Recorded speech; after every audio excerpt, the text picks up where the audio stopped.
Radio High, el punto de encuentro entre Israel y el mundo hispanoparlante. La confraternidad judeo-musulmana presenta Shalom Salam, diálogo judeo-musulmán, un programa de Radio High para conocer las similitudes y diferencias entre ambas civilizaciones religiosas. Bienvenidos. Aquí comienza Shalom Salam.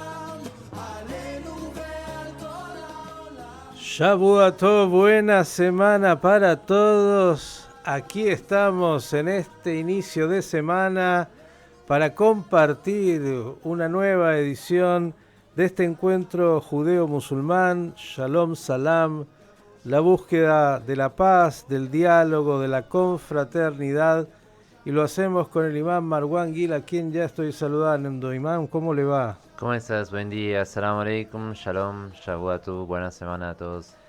Muy bien, yo le tengo una propuesta hoy que me parece va a ser para todos muy atractiva, y es hablar de algo que en general en nuestra cultura occidental evitamos hablar y que es absolutamente la única cosa, yo le diría, que tenemos como cierta, que es la muerte. Es decir, venimos a este mundo y si algo sabemos es que, aunque no comparto del todo la visión del filósofo que dice que somos para la muerte, en realidad sí sabemos, sobre todo cuando tenemos conciencia adulta, de que somos finitos. Venimos a este mundo sin buscarlo y nos vamos a ir de este mundo sin quererlo. Así nos enseñan los maestros justamente del Talmud.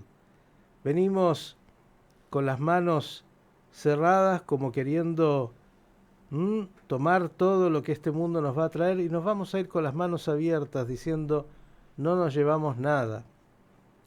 E incluso agrego, cuando llega una nueva vida, el bebé llora y la gran mayoría de las personas sonríen. Y de alguna manera, cuando nos vamos, uno quisiera irse con una sonrisa y que muchos nos lloren en términos de haber dejado algo en nuestro andar. En la tradición judía, querido imán, no existe la palabra vida. En realidad no está. Jaim es en plural, vidas. Y cuando decimos lejaim, por ejemplo, es por las vidas. Jai es vive, en presente, pero no hay vida. Esto ya nos está diciendo que hay más de una vida. Hay vidas. Las preguntas vienen: ¿qué hay después de esta vida? Y ahí aparecen múltiples interpretaciones. Pero comenzando a andar este camino, imán, le cuento que también en el Talmud se nos enseña que hay 3 socios en la creación de una nueva vida: el Padre, la Madre y Dios.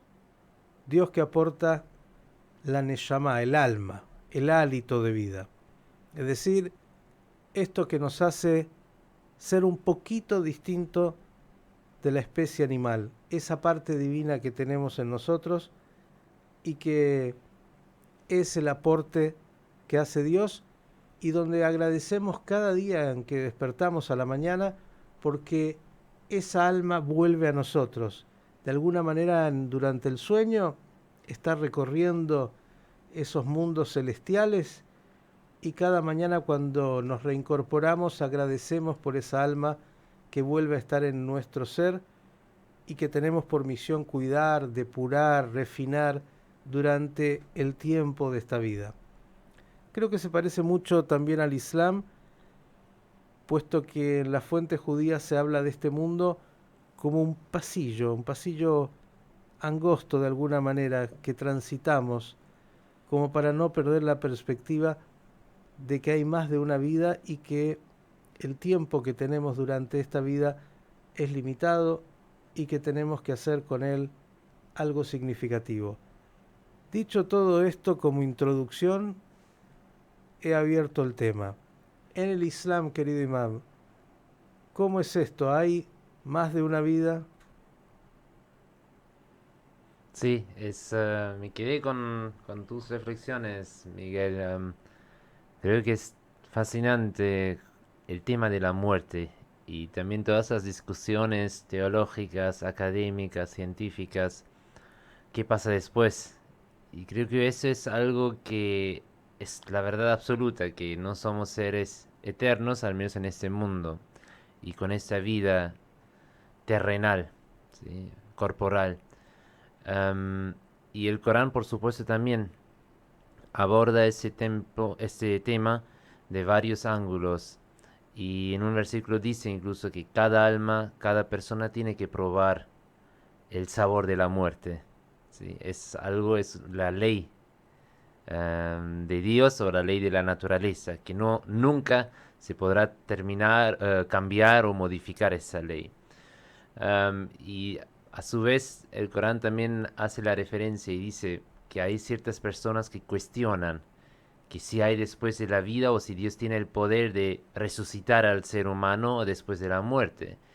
Y dice que ustedes ya estaban muertos o yo los hice crear de una esperma, de nada, Ujú. un ser tan débil y después les di tantas capacidades, tantos poderes. Entonces ahora cuestionan, dudan en mi poder a pesar de ver todo ese proceso. Y entonces Dios dice que si Él tuvo el poder de crearlos la primera vez, entonces también lo puede hacer la segunda vez después de la muerte, ¿no? Porque en Islam el concepto que cuando no existimos o no existimos es también la muerte y después de la nada o de la muerte Dios crea la vida. Y Ujú. después entonces de la muerte del cuerpo, según el Islam, va a continuar el alma, ruh, como vos dijiste, porque también en el Islam la vida se basa en nafsun, es la palabra en árabe para la vida y que consiste en el elemento de una ruh, de un alma.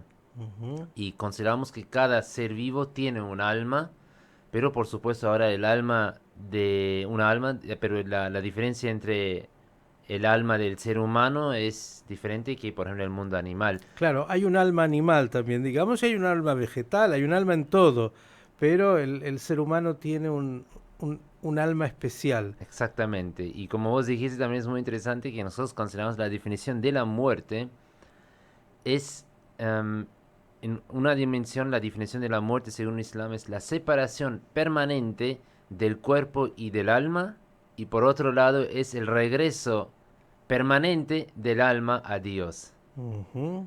Entonces, por eso cuando fallezca una persona en el Islam decimos, es un versículo del Corán, Inna lillahi wa inna ilayhi rajiun, que significa, ciertamente pertenecemos a Allah o procedemos de Allah y volvemos hacia Él.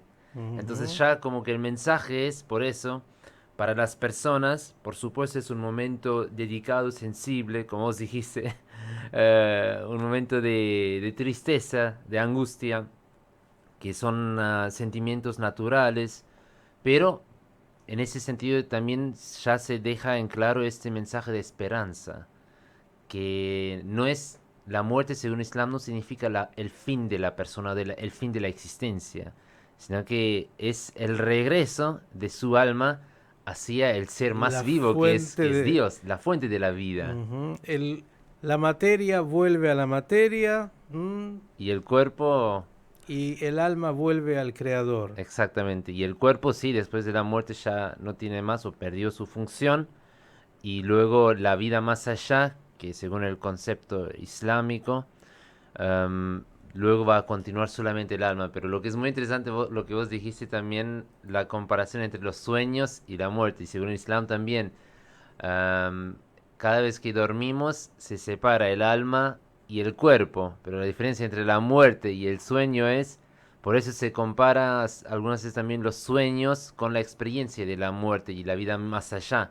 Porque Ujú. son experiencias que percibimos o que tenemos desde un mundo espiritual, es decir, que el cuerpo queda en su lugar, pero cada nosotros que tiene esa experiencia de soñar, podemos percibir, encontramos personas, ¿sí? Incluso hay algunas veces personas que tienen sueños verdaderos, para decirlo así, que ya pueden ver algo en los sueños que después ocurre Ujú. más adelante, ¿no?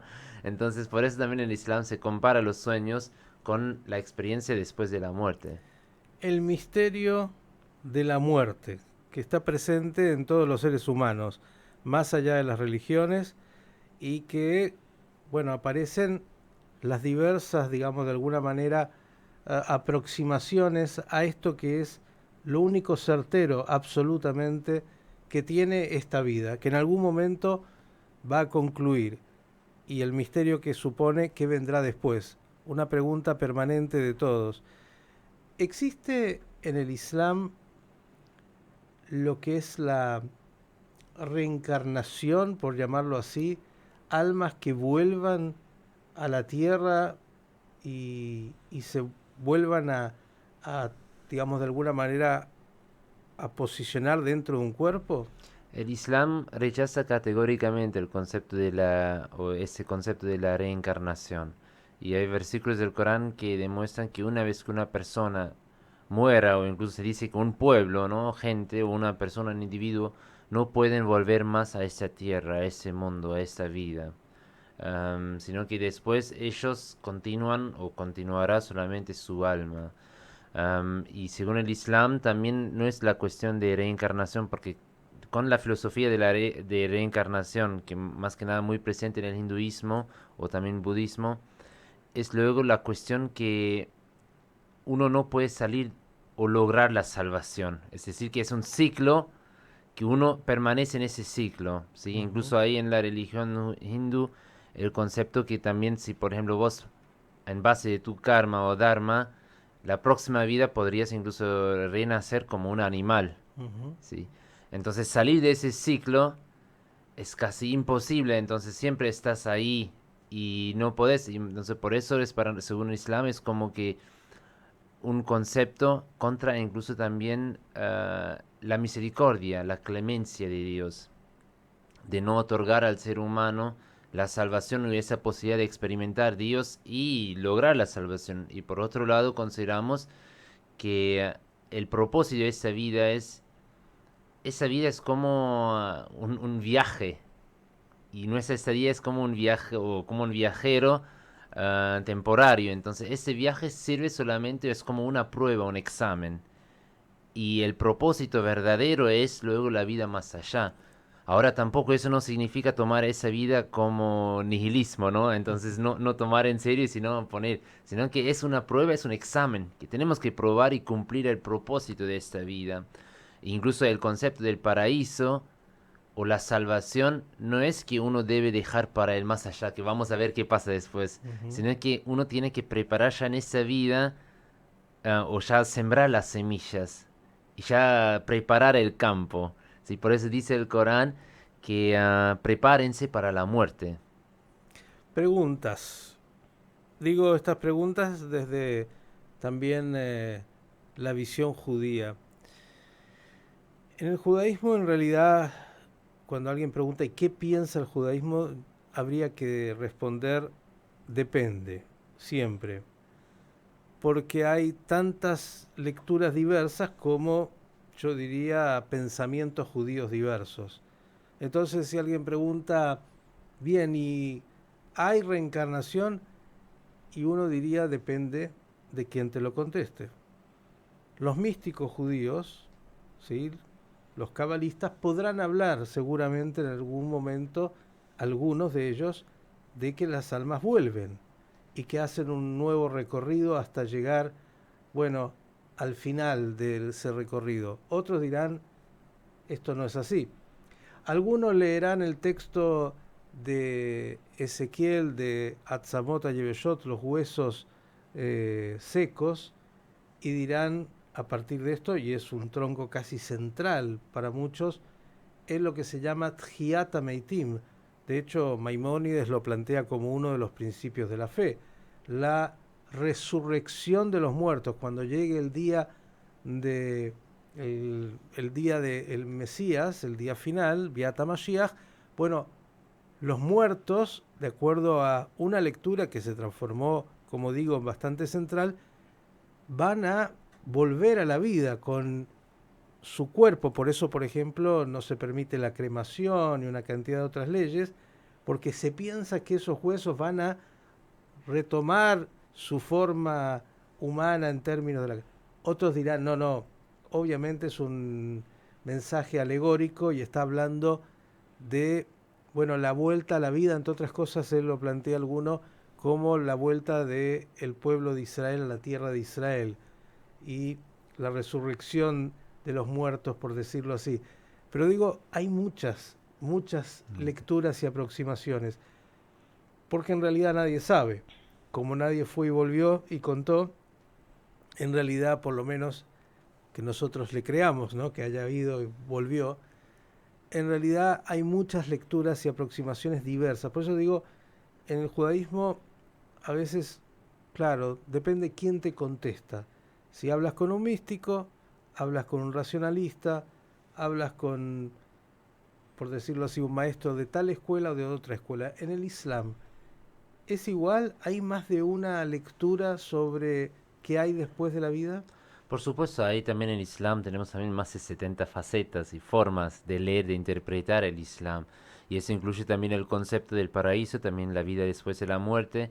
En relación con la reencarnación, yo diría que en general así, no hay un disenso desde sus raíces en la cuestión. Sí, hay ciertas excepciones donde también tal vez el mundo místico hace alguna excepción, pero no sería el concepto de creer en o sostener la creencia en la reencarnación en términos generales, sino que podría ser ahora también en particular, por ejemplo, sobre la época mesiánica.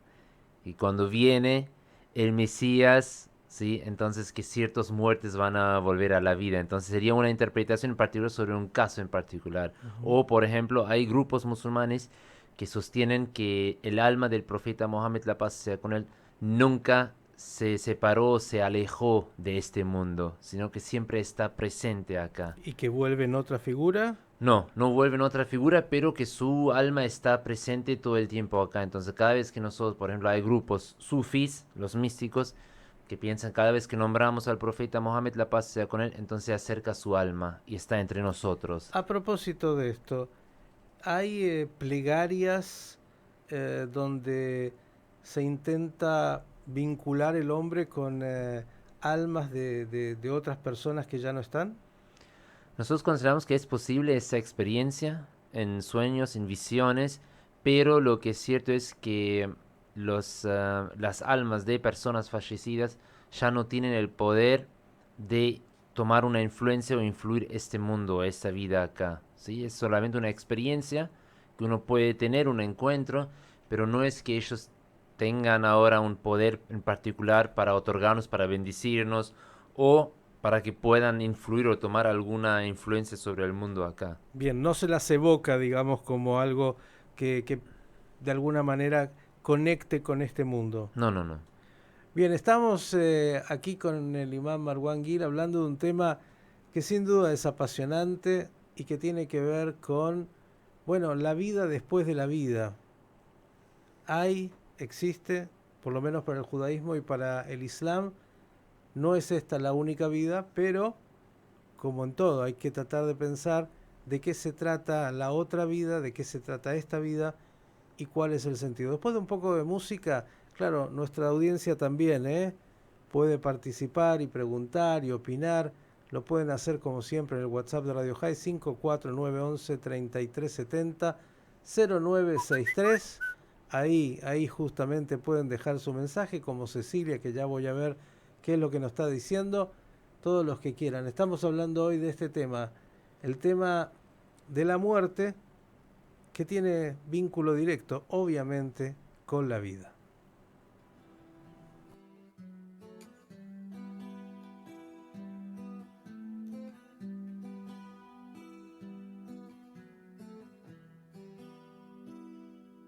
כי האדם עץ השדה, כמו האדם גם העץ צומח, כמו העץ האדם נגדע, ואני לא יודע איפה הייתי ואיפה אהיה, כמו עץ השדה. כי האדם עץ השדה, כמו העץ הוא שואף למעלה, כמו האדם הוא נשרף באש, ואני לא יודע איפה הייתי ואיפה אהיה, כמו עץ השדה. אהבתי וגם שנאתי, טעמתי מזה ומזה, קברו אותי בחלקה של עפר, ומה לי בפה, כמו עץ השדה, כמו עץ השדה. כי האדם עץ השדה, כמו העץ הוא צמא למים, כמו האדם הוא נשאר צמא. Continuamos con Shalom Salam, diálogo judeo-musulmán. Continuamos con Shalom Salam, diálogo judeo-musulmán. Bien, y aquí justamente Cecilia nos dice, Shalom Salam, gran tema, y está ella muy atenta. Y claro, yo siempre he pensado, mi querido imam, y me parece que es del sentido común, que solo la muerte, de alguna manera, le da sentido también a la vida. Porque si no nos supiéramos finitos y mortales, seguramente pasaríamos esta vida de manera, bueno, intrascendente, sin pena, dice ahí, ni gloria. Es decir, porque sabemos que nuestro tiempo es limitado, por más extenso que sea o más breve, entonces cada día es el primero y es el último de los días. Cada día tiene que ser vivido con esa intensidad de saber de que no depende de nosotros cuando vamos a partir. Y aunque nos creamos muy omnipotentes, cuando el cuerpo en algún momento se siente mal, o tenemos alguna situación, o vemos alrededor, nos damos cuenta de que la muerte está presente, la nuestra y la de nuestros seres queridos. Y es todo un desafío humano el poder aceptar esta realidad, asumirla y tener conciencia de la misma. Es algo que está siempre presente y algo que permanentemente negamos. Es como no queremos asumir que el tiempo es escaso y la tarea es mucha, y como dice el Pirkei Avot, los empleados, dice así, los obreros son holgazanes, es decir, somos todos, ¿no?, de esta categoría tan humana. El sentido de la vida y luego de la vida. Hemos dicho entonces que en ambas tradiciones religiosas, bueno, hay más de una vida. Hay una vida después de la vida. Y hay una vida antes de la vida, que también vale la pena decirlo, porque venimos de otra vida, somos traídos por Dios a esta vida, y por esa creación, como usted decía, tan misteriosa? ¿Cómo puede ser, lo dice así el Talmud también, una gota fétida, lo dice, como diciendo, el esperma, que es algo, bueno, tan minúsculo, tan micro, eh, que tenemos que ir justamente a los microscopios para ver lo que es, cómo se crea una vida, un milagro absoluto. El que no cree, digo, tiene que ir a ver lo que es, cómo se crea la vida y solamente ahí descubrirá que tiene que haber algo más. Pero hablemos un poco más de esto después de la vida. Muchas veces se escucha, imam, en el Islam dicen, bueno, después de la vida vas a tener 72 vírgenes y un paraíso que te va a dar todo lo que en esta tierra no tuviste. Es decir, si tuviste que trabajar duro, si no te fue fácil, tranquilo que si vas al otro lado, incluso si querés apurarlo, algunos lo apuran, te vas a encontrar con eso, con el banquete y las 72 vírgenes. ¿Qué hay de eso, imam? Creo que eso es en realidad un resultado de la interpretación de personas ignorantes que siempre, en vez de buscar el mensaje espiritual de un texto, sí, eso muestra como que su limitación, sí, de placeres y también su limitación de entender el propósito de un mensaje espiritual. Ahora el Corán o la Sharia, el Islam, en ninguna parte menciona 72 vírgenes, ¿sí? Sino que el concepto del paraíso y del infierno es una dimensión, una vida espiritual. No vamos a tener un cuerpo físico, ni vamos a poder percibir placeres físicos o corporales. El Corán solamente, cuando habla, por ejemplo, del paraíso, es muy importante tener en cuenta el simbolismo. El Corán, por ejemplo, habla que allá los creyentes encontrarán ríos de leche, jardines, ¿sí? Frutas. Después habla parejas puras, ¿sí? Parejas que nadie habrá tocado, ¿sí? Pero habla parejas, ¿sí? Entonces el tema ahora es, empezando con todos esos ejemplos, es que el ser humano, y es más que nada un ejemplo para todos aquellos que tienen una limitación o un entendimiento muy limitado y también hacia ese mundo. Entonces dice que como ustedes buscan en esta vida placeres a través de comida, alimentos o incluso el placer sexual, asimismo en el más allá el alma va a encontrar también el placer, ¿sí? Y va a tener experiencias como ustedes en ese mundo cuando vean a un lugar lindo o ríos, ¿sí? O jardines o frutas, ¿sí? Asimismo el creyente, su alma y también ahora el concepto con parejas puras, es decir que van a encontrar ahí almas parecidas, idénticas, que van a tener también una espiritualidad parecida, En como otra se... dimensión me está planteando, la dimensión de las almas. Claro, es como que el concepto en el Islam del paraíso es una experiencia sin cuerpo. No es una dimensión corporal física, sino que cuando se habla, por ejemplo, incluso que Está decepcionando a muchos que han... lamentablemente que sí, entonces tiene que plantear el sentido de buscar el placer en otros términos, porque el Islam no plantea ni existe el concepto de 72 vírgenes y también creo que muchas veces esa confusión o ese malentendido en términos que si uno comete un acto terrorista o jihad, que le esperan 72 vírgenes es totalmente falso según Islam. Le esperan tal vez 72 ángeles para castigarlo y tirarlo al infierno, ¿sí?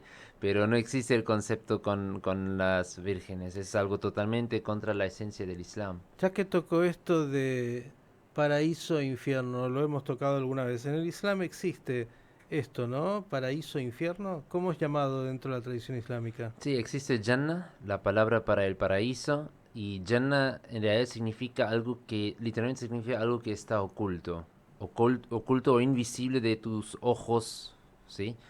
Y entonces hace una referencia que el paraíso es algo, incluso ya que empieza en esa vida, pero es oculto de los ojos físicos, porque ese lugar, para decirlo así, o mejor, este sentido, este estado de alegría, de felicidad, no es en una dimensión corporal o física.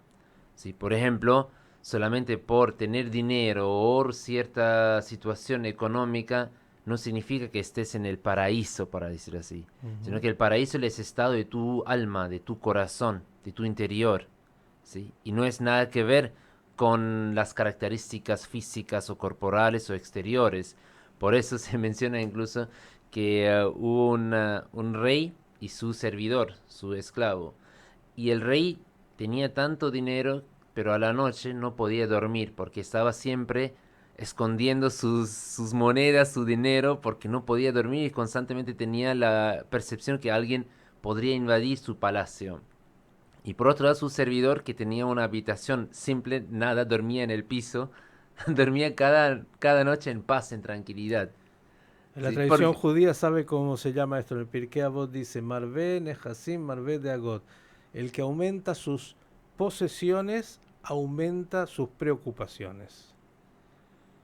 Digo, para de alguna manera complementar lo que ujú. estaba diciendo. Entonces, claro, entonces en ese sentido, según el Islam, el paraíso o también el infierno son dimensiones 100% espirituales. Por eso incluso el Corán menciona que la persona que está ciega en este mundo estará también ciega en el más allá. Y ahora no se refiere a una persona ciega Física. físicamente, sino que ciego en términos espirituales, que la persona que no logró entender el propósito de su vida en ese mundo, no logró a comunicarse, a unirse con Dios, en encontrar en esa armonía, en el más allá tampoco, no podrá percibir o ver o experimentar a Dios. ¿Y cómo es esto de que unos van al paraíso y otros van al infierno? Eso muy bien.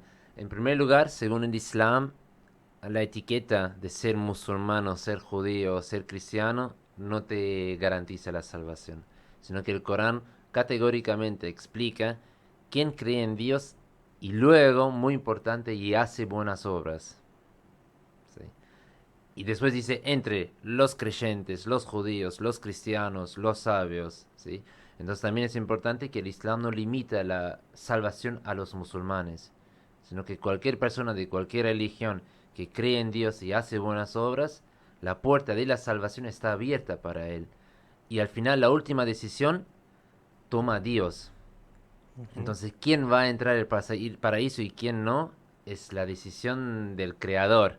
Por eso nadie tiene derecho como ser humano juzgar al otro o prejuzgarlo o condenarlo. ¿Sí? Eso es muy importante. Y por otro lado, creemos que uno no debe quedarse solamente con el título, ¿sí? Sino que realmente, en ese caso como musulmanes, importante planteártelo si uno cumple realmente con los criterios de la fe y de las buenas obras, ¿sí? Y después sí, consideramos que el paraíso es una recompensa eterna donde uno podría luego percibir a Dios y todos los seres espirituales. Y por otro lado, consideramos el infierno es más como un lugar o como un hospital. ¿Sí? Es un lugar temporario, ¿sí? No es eterno, sino que es temporario, según el Islam, el infierno, donde todas las malas almas o las almas que no lograron la salvación en esta vida o al menos no pusieron la semilla, van a pasar por un tiempo que no sabemos, pero en ese estado de sufrimiento.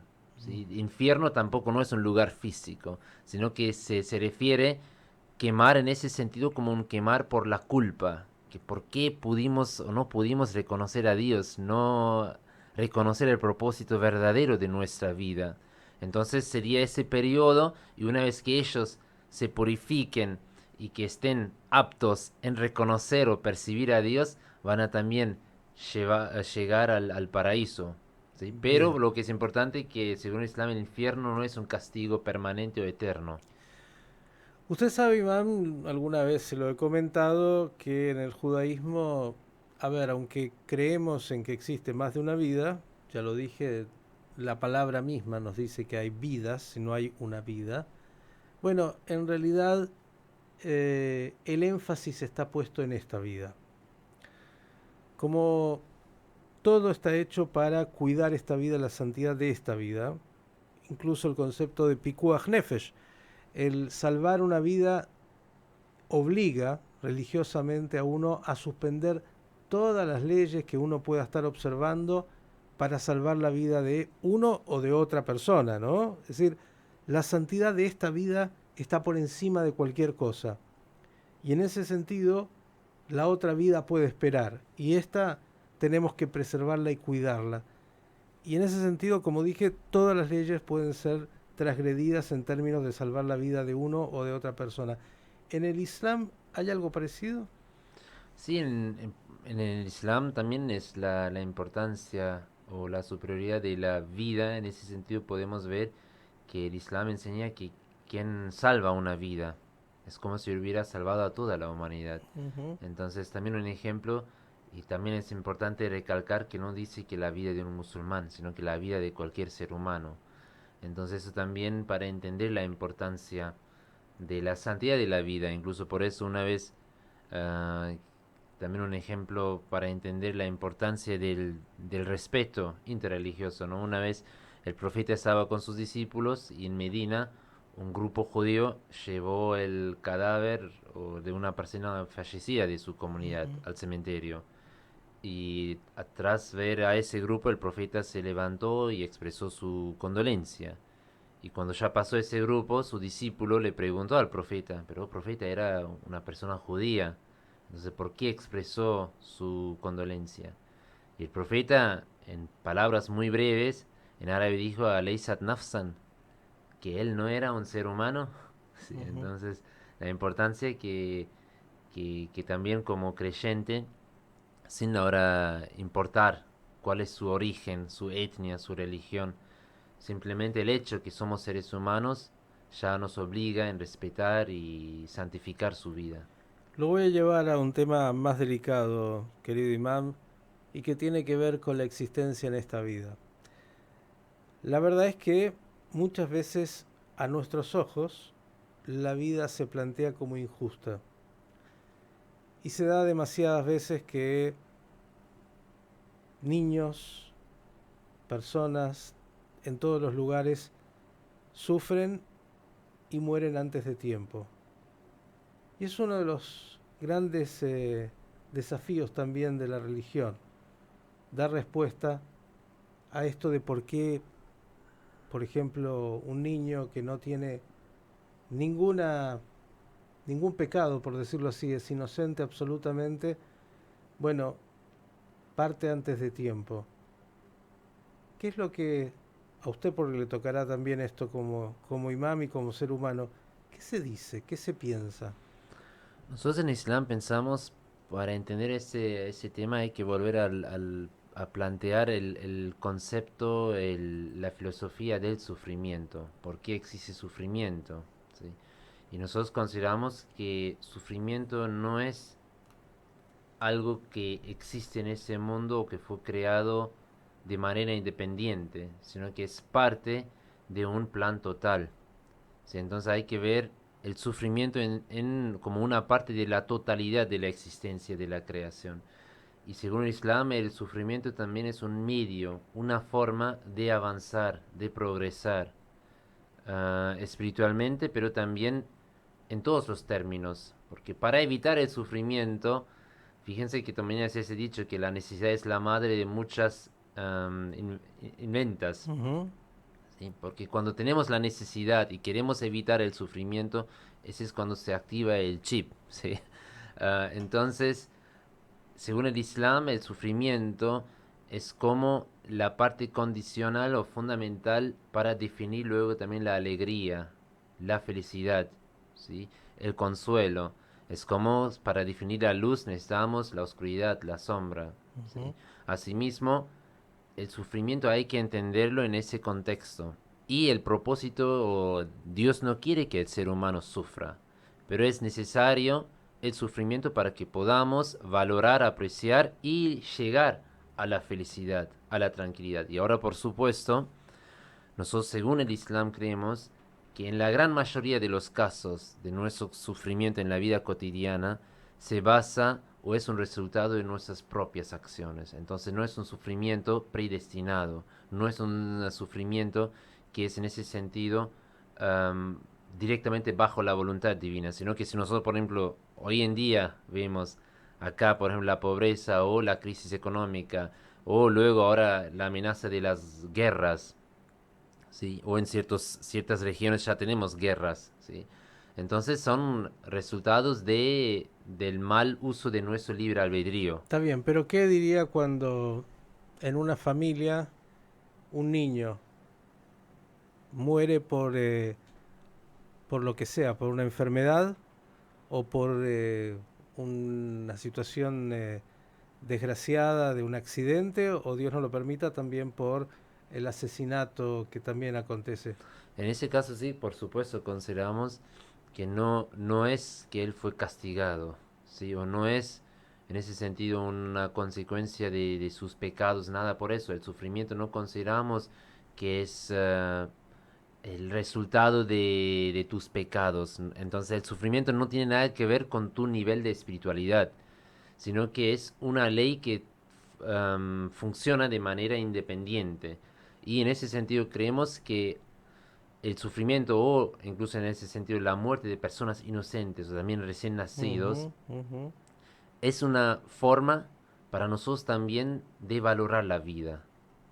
Entonces sí es cierto que en ese caso si tomamos toda la humanidad o un país es muy pequeño ese por ciento y no quiero disminuir el sufrimiento de esta familia en particular. Por supuesto, para ellos significa el fin del mundo. Ujú. Pero es un mensaje para todos aquellos, el resto, valorar luego la vida. Por eso es el Islam enseña y hace hincapié en ese mensaje que siempre tengan presente a la muerte.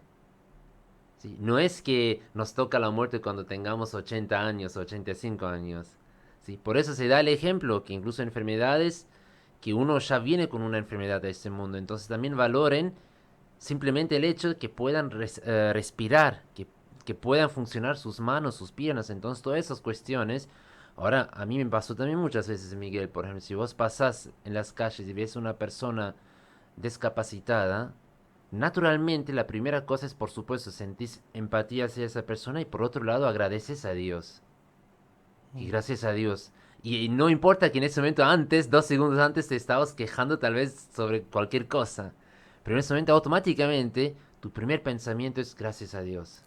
Estamos hablando con el imán Marwan Gil de temas que hacen a la vida, como lo escucha, y la vida que tiene, claro, el límite de la muerte y tiene ciertas leyes. Yo lo escucho con atención y veo cuánto en común tienen obviamente los pensamientos judíos y musulmanes sobre lo que está planteando para todos que conocen nuestra visión cultural y filosófica judía encontrarán mucho, mucho en común. Vamos a un poquito más de música y luego tendremos unos minutos más para cerrar este encuentro de hoy.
Continuamos con Shalom Salam, diálogo judeo-musulmán.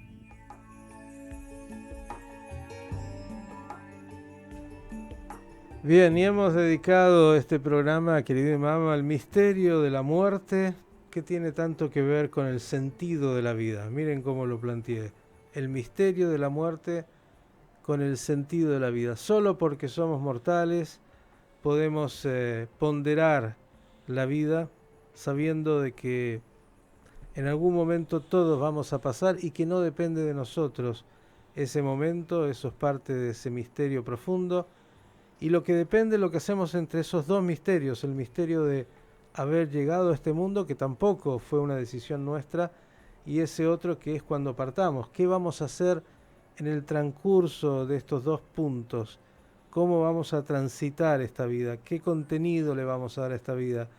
Si vamos a dejar huella a partir de nuestras acciones, a partir de lo que vinimos a tratar de hacer o lo que nos definimos a hacer en el camino, y poder darle profundidad, poder darle realmente sentido a este existir, que es permanente en términos del alma, pero que en términos del paso por este puente angosto, como dice el Rab de Bratislav, que es este mundo. Bueno, ¿qué hacemos durante este tiempo? Y en este tiempo también es tener la sensibilidad para tener los ojos abiertos, el alma sensible y empática con el dolor del otro y con el dolor propio. Claro, no hay nada que nos enseñe mejor que el dolor, la experiencia propia. Ein jajam que bala nisayon, no hay sabio como aquel que experimenta en sí mismo la realidad. Porque desde afuera es fácil, pero el tema es poder sentir el dolor del otro, y eso muchas veces requiere que uno también tenga dolores. Si no, uno no es sensible. Si todo es una gran fiesta, seguramente no podés entender que el otro sufra. Cuando has percibido dolor, seguramente serás sensible al dolor del otro. El dolor de las pérdidas, el dolor de la muerte, el dolor de lo injusto, y tomar conciencia que, como muy bien decía el imán, claro, todo eso debe despertarnos a hacer cosas para, bueno, contener el dolor del otro. Cuando hay una enfermedad, buscar esas curas que están ahí, que hemos podido ir descubriendo cada vez más, para que la vida sea mucho más placentera para cada uno. Es decir, la noche y el día, la luz y la oscuridad. Después de la noche, gracias a Dios, vuelve a amanecer, y agradecemos por que vuelve a amanecer. Y después de los dolores más intensos, vuelve a amanecer. A pesar de que la huella y la herida queda, vuelve a amanecer. Y el desafío es, mientras estamos acá, hacer algo. Tratar de ser sensibles al otro, tratar de poder ayudar al otro, que es una manera siempre de ayudarnos a nosotros mismos. Porque en realidad cuando uno consuela a otro, de alguna manera también, si tiene la sensibilidad, entiende que ese consuelo es también para uno. Imam, hablamos en este programa de las vidas. Hablamos de la vida después de este mundo, que llegará en el momento que le llegue a cada uno. ¿Qué más podemos decirle a nuestra audiencia que diga el Islam respecto de cómo debemos, bueno, asumir el proceso que significa que la vida tiene un límite y que vamos a morir? En el judaísmo, usted lo sabe, y en el Islam es muy similar. Bueno, nosotros, una vez que alguien fallece, tenemos toda una cantidad de rituales de respeto hacia el fallecido, lo que se llama kibud amet, el respeto que comienza por el proceso de la tahará, el lavado ritual, las vestimentas que usa especiales para el momento en el cual es enterrado, se lo entierra en la materia, en la tierra, y a los vivos nos comienza todo un proceso de tiempos para poder asumir esta pérdida. ¿Cómo es en el Islam? En el Islam nosotros tenemos un proceso de, después de la muerte, de lavar, limpiar y lavar, dar un baño en ese sentido al cadáver de la persona. am, y después se envuelve a la persona o su cuerpo en ropa blanca, sí, en sábanas blancas, que es un símbolo de pureza, Ujú. de purificación, ¿no? Como uno nace, muchas veces lo envolvemos también en ropa blanca, en sábana, en una toalla blanca. Es decir, que vino con una hoja blanca, Ujú. ¿sí? Y después decimos también que ahora sí, hoja blanca en ese sentido, por eso Dios dice que no murmuren luego sobre una persona fallecida, no revelen sus debilidades o sus pecados, sus errores, sino que dejen luego sus cuentas con el Ser Supremo, ¿sí? Usted Entonces, sabe que porque hemos compartido muchas cosas, gracias a Dios no nos ha tocado, pero tal vez algún día lo hacemos, que yo lo acompañe a usted en algún ritual funerario y usted me acompaña en algún ritual funerario judío. En el judaísmo es exactamente igual, está la tara, que es el lavado ritual, las mortajas blancas, es exactamente. Y en el momento en el cual, um, a lo que usted decía, se va a hacer la sepultura, hay un momento que se llama mejilá. Mejilá es el pedido de perdones. Antes del momento del entierro, bueno, los que estamos ahí acompañando al ser que ha partido, le pedimos perdón por cualquier acto que nosotros hayamos en la vida con él por algún motivo tenido de error, le pedimos que nos perdone y a la vez perdonamos a aquel que ha partido por cualquier situación que él haya cometido en la vida que nos haya dañado. Es decir, se trata de cerrar las cuentas justamente para lo que usted decía, para que no haya cuentas después. muy interesante porque en Islam nosotros también tenemos una oración funeral o fúnebre, se puede decir, que donde rezamos para el perdón de esa persona. Y es una oración obligatoria. ¿Sí? No importa la cantidad y, por ejemplo, si incluso lo importante es que haya una comunidad, sea incluso pocas personas, pero que recen por esa persona fallecida. Ujú. Y se hace esa oración en congregación y ahí se pide a Dios el perdón para esa persona fallecida. Pero también muy interesante. Y después de esa oración que es obligatoria, después se puede continuar con el proceso de enterrar a la persona. Y tras enterrarlo, y también por supuesto en el Islam, la forma ideal de enterrar a una persona es siempre hacia la Meca. ¿Sí? Ujú, Como ujú. orientación, ¿sí? El cadáver es siempre hacia la Meca y después sí se alienta a hacer el proceso de enterramiento de una manera simple, ¿no? Incluso su tumba, porque lo que también es importante, ahora en particular hablando de personas espirituales, ¿sí? Y no solamente profetas, sino que incluso también maestros, no luego convertir a esa tumba, a ese lugar en una mezquita, para decirlo así, En un o en santuario. un lugar de adoración. Por eso dejarlo simple, por eso creo que ahí, como vos dijiste, en el Corán también en las escrituras se hace hincapié que venimos con las manos vacías y volvemos con las manos vacías, lo que vos dijiste al Ujú, principio. ujú. Que esa persona luego no lleva nada de ese mundo ni tiene luego el poder de darnos algo. Si él mismo dependía o depende de otro ser, que es él, que es que nunca muere, Ujú. que es el ser vivo, ¿sí? Entonces, en ese sentido es como el proceso del Islam se basa también en ese concepto de tener presente y no adorar ahora luego o no convertir a esa persona luego en un ser divino. Bien, un minuto nos queda. En el judaísmo hay, luego de la sepultura, tres momentos para los familiares.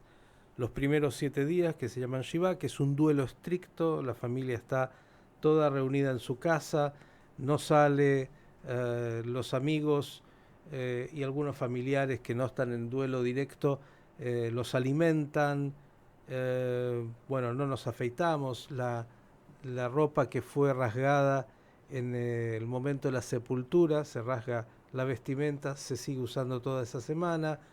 bueno, no se mantienen relaciones maritales, estamos en un duelo estricto. Luego vienen 30 días, que se llama el Shloshim, 30 días, donde continuamos en ese duelo, pero ya podemos volver de alguna manera también a trabajar y a otras actividades cotidianas. Y luego viene el año, que en realidad son 11 meses, hasta el momento en el cual pasa el año del duelo, y durante todo ese año se dice una oración que se llama Kadish, que es la exaltación justamente de la vida, no de la muerte, en recordación del ser que ha partido. Este es de alguna manera, muy sucintamente y rápidamente, el ritual y los pasos de procesar lo que es la partida de un ser querido. ¿Hay algo similar en Islam? Sí, en el Islam, pero es todo más corto en ese sentido que según el Islam el duelo debe durar 3 días después de la persona o su muerte, que sí, donde las personas, los familiares se juntan, incluso se hace hincapié llevar comida para ellos, pero debe ser 3 días y después se alienta volver a la normalidad, ¿sí? Pero la única excepción es el caso de una viuda. En su caso el duelo es 4 meses y 10 días. En ese periodo tampoco ella no puede casarse o entrar en otra relación. Y eso tiene que ver también con que podría estar embarazada. Exactamente. Esto también está en la legislación judía. Ustedes han escuchado al imán Marwan Gil. Hemos hablado hoy de un tema tan importante como es justamente, bueno, la muerte como una parte de esta vida, en el momento en el que culmina el paso por esta tierra y comienza otra.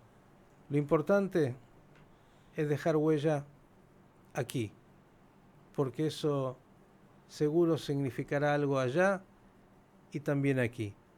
Gracias a todos, gracias al Cholo, y que tengamos una muy buena semana.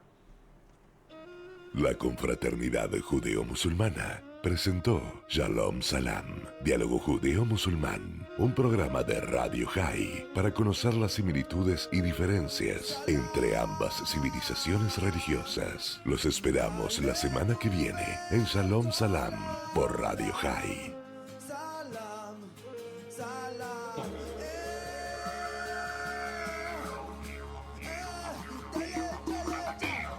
Yavo shalom aleinu, yavo shalom aleinu, yavo shalom aleinu ve'al kulam.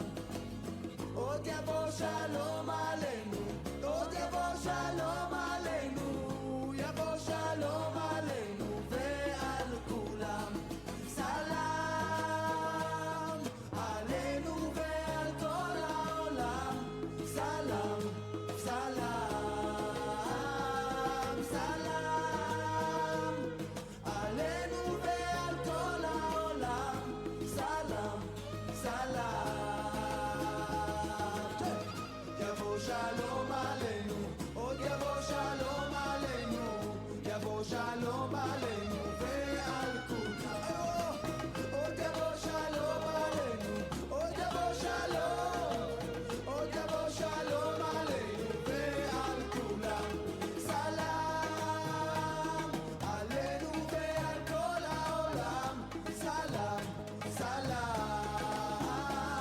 salam aleinu ve'al kol. Transmite